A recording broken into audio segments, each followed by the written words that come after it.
Hello बच्चों। अब क्या है, अब लगभग एक ही दिन बचा है ना। कल 26 है पर परसों पेपर है। तो जिनका 26 को है या 26 के बाद 29 को है या उसके आगे वाले डेट्स में है, उनके लिए मैं कुछ last minute tips and tricks या एडवाइस बोल सकते हैं, वो देने के लिए आया हूँ। ठीक है। तो पहली एडवाइस क्या है? पहली एडवाइस है बच्चों, आप रिलैक्स कीजिए। रिलैक्स कीजिए मतलब टेंशन नहीं लेना है। जितना आपसे हो सकता है, जितना आपसे कर सकते हैं उतना ही करना है। अपने बॉडी को बर्नआउट नहीं कर देना है। ठीक है। चिल रहना है। चिल रहना है, किसी भी बात का चिंता नहीं करना। क्या होगा, क्यों होगा, कैसे हो गया, बहुत टफ आ गया तो, मैथ से क्वेश्चन नहीं बने तो, किसी क्वेश्चन में अटक गया तो, ये सब कुछ नहीं सोचना है। ब्लैंक रहने की कोशिश करनी है। आजू बाजू की चीजों को, मतलब अगर आप समझ लो कोई नोट्स और कॉन्सेप्ट रिवाइज कर रहे हो तो पूरा फोकस बस उसी पे होना चाहिए। ये नहीं होना चाहिए कि एग्जामिनेशन हॉल पे क्या होगा। ऐसे में क्या होता है, जब आप एग्जामिनेशन हॉल में बैठोगे तो आपके दिमाग में ये चलते रहेगा कि ये सवाल बन जाएगा या मेरा सिलेक्शन नहीं होगा तो लोग क्या बोलेंगे, सिलेक्शन हो जाएगा तो क्यों लोग क्या बोलेंगे। ये सबसे आपको बिल्कुल परे रहना है। बिल्कुल रिलैक्स रहना है और चिल रहना है। ठीक है। एकदम धोनी की तरह। ठीक है। टेंशन नहीं लेना है। अगर आपका प्रोसेस सही था तो आपका result will be A by product. अच्छा होगा, बहुत अच्छा होगा, थोड़ा बुरा होगा, लेकिन एकदम खराब कभी नहीं होगा अगर आपका प्रोसेस सही रहा होगा। और प्रोसेस सही नहीं रहा होगा तो रिजल्ट अच्छा नहीं आएगा। तो उस चीज को सोच के अपना दिन नहीं खराब करना है, अपना मूड नहीं खराब करना है कि क्या होगा। तो याद रखिए, रिलैक्स कीजिए, चिल कीजिए। तीसरा, टॉक्सिक लोगों से दूर रहना है बच्चों, इस दौरान सबसे ज्यादा जरूरी है। अगर कोई भी आप पे प्रेशर डालता है, जैसे मान लो कोई रिलेटिव है जो प्रेशर डालता है, यार तुमको तो करना ही पड़ेगा, यार आप तो 2 साल से प्रिपेयर कर रहे हो, कैसे नहीं होगा, 2 साल करने में तो हो जाएगा यार, तेरा तो हो जाएगा। नहीं तो कई लोग क्या होते हैं, अंडी हुई बोलते रहते हैं, यार ये तो निकाल ही लेगा, ये तो टॉप करेगा ही करेगा। आप लोग देखे होंगे आपके फ्रेंड्स में भी ये सब बात करते हैं। आपके रिजल्ट से उनको कोई लेना देना नहीं है ना। जो बोल रहा है आपके रिजल्ट से उसको कोई लेना देना नहीं है, लेकिन फिर भी क्या करेंगे, वो आपको बोलेंगे यार ये तो फोड़ देगा आज, है ना। एग्जामिनेशन हॉल से पहले ही खड़े होकर ये सब बात करेंगे, तो तू तो कर ही लेगा यार, तेरा तो हो जाएगा, हमारा क्या होगा। ठीक है। तो टॉक्सिक लोग क्या कौन होते हैं, जो आपको कोई भी बात जो आपको चुभ रही हो, जिससे आपके ऊपर दबाव बढ़ रहा हो, उनसे दूर रहना है फॉर 2-3 डेज 4 डेज। उसके बाद अगर आपका वो करीबी है या बहुत ज्यादा अच्छे घनिष्ठ मित्र है तो आप उनसे बाद में कन्वर्स कर सकते हैं। अभी इस समय अगर वो कोई ऐसी बातें कर रहे हैं जो टॉक्सिक हो, टॉक्सिक मतलब एग्जामिनेशन के सक्सेस या फेलियर से रिलेटेड अगर कोई बात कर रहा है, तो प्लीज अवॉइड इट। अभी हमको सक्सेस और फेलियर पे नहीं, प्रोसेस पे ध्यान देना है। हमारा प्रोसेस सही होना चाहिए। और रिलैक्स और चिल रहने का सबसे आसान तरीका यह है बच्चों, कि जो आपको अच्छा लगता है, जो आपको मोटिवेट करता है, जो आपको अच्छी बातें करता है, उसके साथ रहो। अगर कोई नहीं करता तो कट ऑफ हो जाओ। ज्यादा कन्वर्सेशन करने की जरूरत ही नहीं है। अगर कोई बात करता है, जैसे पेरेंट्स, है ना, कई बार पेरेंट्स ऐसे होते हैं जो आपको मोटिवेट करते हैं, बेटा तुमने तो हार्डवर्क कर दिया है, हार्डवर्क के अलावा तुम कर क्या सकते हो, है ना। तरीका मिल जाएगा आपको अगर एग्जाम में सक्सेस पाने का, तो बहुत बढ़िया बात है, लेकिन आपने हार्डवर्क करना तो सीखा ना। तो ऐसी टाइप की कोई बात, क्या कोई फ्रेंड है जो आपको अंधाधुंध सपोर्ट करता है, बहुत अच्छे से ट्रीट करता है, मोटिवेट करता है, नहीं भाई कुछ नहीं होगा, ज्यादा मत सोच, तो उससे बात करो। कोई टीचर है, कोई मेंटर है ना, तो उनसे कन्वर्सेशन कर सकते हो। और थोड़ा रिलैक्स, ऐसा भी नहीं कि घंटे घंटे कन्वर्सेशन कर रहे हैं, 3-4 घंटे हो गए बात ही किए जा रहे, बात ही किए जा रहे। और avoid talking about exam. Exam के बारे में नहीं बात करना है कि एग्जाम कैसा जाएगा। आप ये कन्वर्सेशन कर सकते हो कि एग्जाम में आएगा क्या, कॉन्सेप्ट कैसा था, वो सब कन्वर्सेशन कर सकते हो। ठीक है। Negative talks should be avoided, कि यार कितना कठिन आएगा भाई, इतना इजी आएगा, इतना कट ऑफ बढ़ जाएगा, इतने सारे लोग पेपर दे रहे हैं, अब हमारा क्या होगा, इतना कंपटीशन है, रिजर्वेशन इतना है, ये है वो है। ये कन्वर्सेशन का समय अभी नहीं है बच्चों, तो प्लीज अवॉइड इट। और फिर अगला बच्चों, stay away from social media. Social media जैसे ही देखो, मान लो आपका, मान लो 27 को पेपर हुआ, आप पेपर दे के आए, आपका 160 आ रहा है, आप यूट्यूब में खोले कन्वर्सेशन, लोग लिखे 180 आ रहा है, 190 आ रहा है, मेरा 200 आ रहा है, 250 आ रहा है, कोई लेना देना नहीं है। स्टॉप। मतलब ये बोल सकते हैं कि आप स्टे अवे फ्रॉम कंपैरिजंस। अगर आपका अभी भी किसी से ज्यादा आ रहा है, किसी से कम आ रहा है, आप कंपैरिजन से दूर रहिए, जो है अच्छा है, जो है मेरा है, ठीक है। तो please stay away from social media. Social media, अब जैसे अब किसी का 29 को पेपर है या बाद में पेपर है, तो 27 का मेमोरी बेस्ड पेपर देख लीजिए आप, ठीक है। लेकिन ऐसा नहीं कि वो 6-6 घंटे का कई यूट्यूब चैनल पे बनता है, 6 घंटा 7 घंटा सुबह से लेकर शाम तक एक ही पेपर सॉल्व कर रहे हैं, 4 घंटा 5 घंटा में सॉल्व कर रहे हैं, तो वो मत देखिए भाई, है ना। उसमें भी बीच में कुछ बच्चों का रिएक्शन लिया जा रहा है, कुछ लिया जा रहा है, कुछ लिया जा रहा है। कई सारी वेबसाइट्स हैं, कई सारे लोग सीधा मेमोरी बेस्ड पेपर अपने वेबसाइट में डालते हैं, उसको सॉल्व करो। वो नहीं बना तो उसका सॉल्यूशन, उस पर्टिकुलर क्वेश्चन का सॉल्यूशन देखो। घंटे घंटे वेस्ट नहीं करना है सोशल मीडिया पे, व्हाट्सएप नहीं चलाना है, इंस्टाग्राम पे बहुत ज्यादा समय वेस्ट नहीं करना है ना। तो इस चीज का ध्यान रखिए कि सोशल मीडिया से थोड़ा दूर रहना है। फिर अगला, ये बहुत इंपॉर्टेंट है बच्चों, कई बच्चों के माइंडसेट ही वो हो जाता है, क्या लिमिट हो जाता है कि अभी मेरा मॉक टेस्ट में जितना नंबर आ रहा है उतना ही नंबर आएगा मेरा मेन पेपर में, या उससे कम ही होगा क्योंकि प्रेशर ज्यादा रहेगा। ये सब के बारे में कुछ नहीं सोचना है। मॉक टेस्ट के मार्क्स से आपका फाइनल मार्क का कोई लेना देना नहीं है। किससे लेना देना है? मॉक टेस्ट की लर्निंग से। आपने जितने भी मॉक टेस्ट दिए हैं उसके अगर क्वेश्चन जो भी गलत हुए हैं या जो भी छूटे हैं उसकी थ्योरी अच्छे से रिवाइज करी हो, उस क्वेश्चन के प्रकार के 3-4 प्रकार के क्वेश्चन और बना लिए हो, उस मिस्टेक को अगर आप क्लियर किए हैं तो आपको अच्छे मार्क्स लाने से कोई नहीं रोक सकता, ठीक है। और बच्चों ये भी ध्यान रखिए कि मॉक टेस्ट का लेवल और मेन एग्जाम का लेवल अलग भी हो सकता है, शायद थोड़ा डिफिकल्ट हो, शायद थोड़ा इजी हो जाए।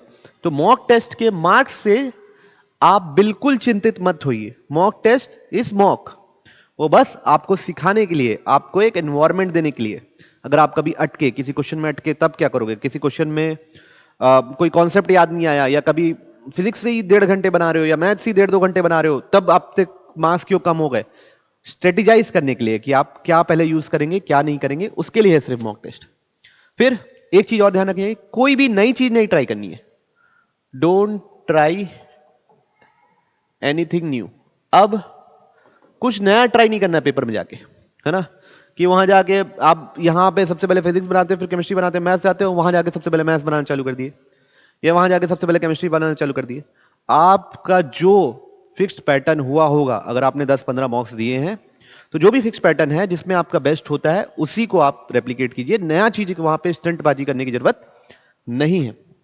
फिर याद रखिए अगला कि आप लोगों को इस दौरान अब आखिरी 2-3 दिन में मॉक देने का कोई जरूरत नहीं है। जितने भी मॉक्स दे दिए हो काफी है। रिलैक्स कीजिए, उन्हीं को रिवाइज कीजिए, पूरे फॉर्मूला रिवाइज कीजिए, क्योंकि फिजिक्स और केमिस्ट्री तो अधिकतर फॉर्मूला और बेसिक कॉन्सेप्ट्स, नोट्स आपके जो बने हुए हैं जेई के, उसको रिवाइज कीजिए और कॉन्सेप्ट्स को रीड कीजिए, है ना। आखिरी समय बस यही करना है। शॉर्ट नोट्स अगर बनाए हो, और केमिस्ट्री में अगर ऑर्गेनिक में अगर आप रिएक्शन का चार्ट बनाए हो, उसी को रिवाइज करते रहो, उसी को रिवाइज करते रहो, है ना। आइसोमरिज्म में फॉर्मूले हैं, है ना, कितने आइसोमर होंगे या कुछ भी, मतलब आप एनीथिंग, मतलब ज्यादा हैवी कुछ करने की जरूरत नहीं है। ज्यादा अलग अलग किस्म के नए सवाल बनाने की कोई जरूरत नहीं है। बच्चों आपको जो आप मॉक दिए हो, जो आप मॉड्यूल सॉल्व किए हो, जो आप नोट्स में आपके क्लास में कराया गया है, that will be more than enough for JEE mains, guarantee मेरी, ठीक है। जो आपने मॉक दिए हैं, अगर आपने पीवाईक्यूज बनाए हैं, मॉक दिए हैं, नोट्स को अच्छे से पढ़ा है, अगर आप स्टैंडर्ड कोचिंग में जाते हो, तो आपको कुछ भी टेंशन लेने की जरूरत नहीं है, ठीक है। तो आपको कुछ भी नया नहीं ट्राई करना है कि नया पेपर देने लग गए, नया कुछ कर गए। जो भी पुराना है उसको रिवाइज करते रहिए, रिवाइज करते रहिए, रिवाइज करते रहिए, ठीक है। ईट हेल्दी सबसे जरूरी है। अब अटर शटर खाना नहीं है, बहुत ज्यादा भी खाने लेना है, बहुत कम भी नहीं खाना है, एकदम आराम से। स्लीप प्रॉपरली, है ना, आराम से सोइए, कोई टेंशन नहीं। आखिरी दिन है, ये सोच लो कि भाई इसके बाद गर्मी छुट्टी चालू होने वाली है। ऐसा होने नहीं वाला है, लेकिन ये मान के चलो कि ठीक है, आराम करूंगा भाई मैं 1-2 दिन, 1-1.5 दिन में आराम करूंगा, आराम से रीड करूंगा, चीजें अपनी रिवाइज करूंगा, कोई टेंशन नहीं लूंगा कि क्या होने वाला है, ठीक। अब आगे, arrange your documents at least 1 day prior. अगर आपका पेपर 27 को है तो 26 को ही पूरे डॉक्यूमेंट्स अरेंज कर लीजिए, है ना। ऐसा ना हो कि कुछ भूल जाओ, ठीक है। ये बेसिक बात है, लेकिन मैं बोल रहा हूं क्योंकि कई बच्चे ऐसा हो जाता है कि कभी कभी आप भूल जाते हैं। टाइम कब है, स्लॉट क्या है, कितना दूर है, क्या सेंटर है, पहले से ही सारी चीजें जो भी आपका ये फिजिकल रिक्वायरमेंट है वो तो एक दिन पहले ही कर लो, ठीक। फिर बच्चों ये इंपॉर्टेंट बात है, कुछ भी बुरा नहीं होगा। मन में एक बात को एकदम गांठ बांध लो, जीवन में कभी भी, ये माइंडसेट है बच्चों, कभी भी बुरा नहीं होता। आपका जीवन जैसे चल रहा था वैसे ही चलेगा, बस कुछ अच्छा होने से रुक जाएगा, ठीक है।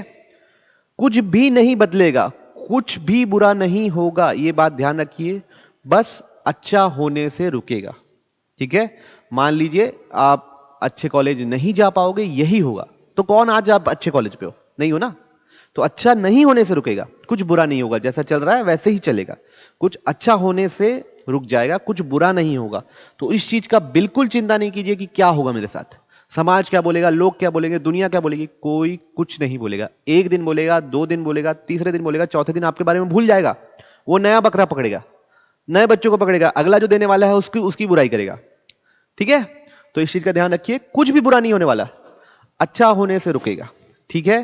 तो बिल्कुल टेंशन नहीं लेना है, बिल्कुल नहीं, मतलब बिल्कुल नहीं। अगर आपने हार्डवर्क किया है, अगर आपने 2 साल हार्डवर्क किया है, आपसे जितनी कैपेसिटी थी आपने उतना हार्डवर्क किया है, तो आप सक्सेसफुल हैं, ठीक है। एग्जाम में सक्सेसफुल होते हो नहीं होते हो वो मैटर नहीं करता बच्चों। दुनिया में कई सारे नॉन आईआईटियंस हैं या नॉन बड़े कॉलेज वाले बच्चे हैं जो बहुत ज्यादा सक्सेसफुल है।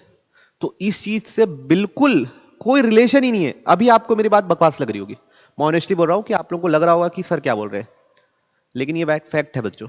अगर ये एग्जाम, ये समय बस आपको हार्डवर्क करने के लिए तैयार करता है, ठीक है। अगर आपकी हार्डवर्क करने की आदत बन गई, अगर आपको मुसीबतों से लड़ने की आदत बन गई, एक मेंटल एटीट्यूड बन गया, तो आप सक्सेसफुल हो, आपके साथ कुछ बुरा नहीं होगा। इस चीज का ध्यान रखिए, अगर आपको हार्डवर्क करने की आदत है तो आपके साथ बुरा नहीं होने वाला। तो ये मत सोचिए कि पेपर का रिजल्ट क्या होगा, जो होना है होगा, चिंता की कोई बात नहीं है। यहां पे सब है ना। कोई नहीं सपोर्ट करेगा तो हम तो सपोर्ट करेंगे, ठीक है। अगर आपने हिम्मत करी है, ताकत लगाई है, तो कुछ भी नहीं होगा, ठीक है। इस चीज का ध्यान रखिए, थोड़ा सा हमको दिल गुर्दा रखना पड़ेगा कि हाँ भाई जो होगा देखा जाएगा। Don't pre meditate. कई बच्चे क्या करते हैं बच्चों, प्री मेडिटेट नहीं करना है कि पेपर कैसा आएगा वो प्री मेडिटेट कर रहे हैं कि पेपर टफ आएगा, इसमें तो ये चीज टफ आएगी, इसमें तो ये चीज सिंपल आएगी, या तो ये मेरे से बनता है या तो मेरे से नहीं बनता, मैं ऐसा कर दूंगा। प्री मेडिटेट नहीं करना है ना। जैसा क्वेश्चन आएगा हम वैसा जवाब लिखेंगे, जितना आएगा उतना लिखेंगे। बच्चों मैं एक बच्चे का एग्जांपल बताता हूं। उसका लास्ट मॉक टेस्ट में 128 मार्क्स आया था, है ना। लास्ट मॉक टेस्ट में 128 मार्क्स आया था, ठीक है। एलन का टेस्ट सीरीज दिया था उसने, लास्ट मॉक टेस्ट में 128। और लास्ट ईयर जब वो पेपर देने गया, मतलब 3-4 दिन के बाद पेपर देने गया, पेपर में उसके 221 मार्क्स आए, 99.8 परसेंटाइल आई, ऑल इंडिया रैंक 2200 या 2300 के आसपास कुछ आया, समझ रहे। तो उसने अपना कूल रखा, उसने ये नहीं सोचा कि मेरे पिछले मॉक्स में कितने नंबर आए, क्या हुआ क्या नहीं, जो क्वेश्चन आया उसका आराम से जवाब दिया, बिल्कुल। तो इसलिए मैंने पहले भी बोला है कि मॉक्स के मार्क्स आपको डिफाइन नहीं करेंगे, मॉक्स की लर्निंग आपको डिफाइन करेगी, ठीक है। तो बिल्कुल चिल नहीं करना है। और बच्चों आखिरी बात है, ऑल द बेस्ट।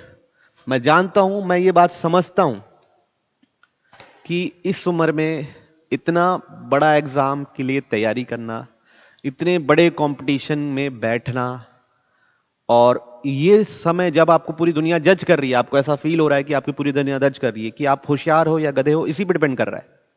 ये बहुत टफ होता है ना। लेकिन आपको क्या करना है, आउटसाइड नॉइसेस को एलिमिनेट करना है, ठीक है।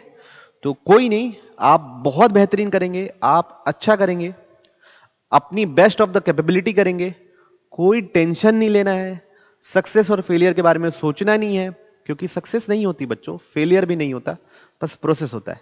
इस चीज का ध्यान रखिए और ऑल द बेस्ट। और जैसा भी जाए, आप अगर मेरा वीडियो बाद में देख रहे हैं, पेपर मतलब पेपर देने के बाद जब आएंगे, तो वीडियो के नीचे कमेंट लिखना कि आपका पेपर कैसा गया, अच्छा गया तो भी लिखना, बुरा लग गया तो भी कोई बात नहीं बच्चों। अगर आप नहीं लिखना चाहते तो कोई इश्यू नहीं है, लेकिन टेंशन नहीं लेना, ठीक है। एंजॉय कीजिए लाइफ को, ये सब चैलेंजेस रहते हैं जो आपको फेस करने ही पड़ेंगे, आज नहीं तो कल। ठीक है, ऑल द बेस्ट।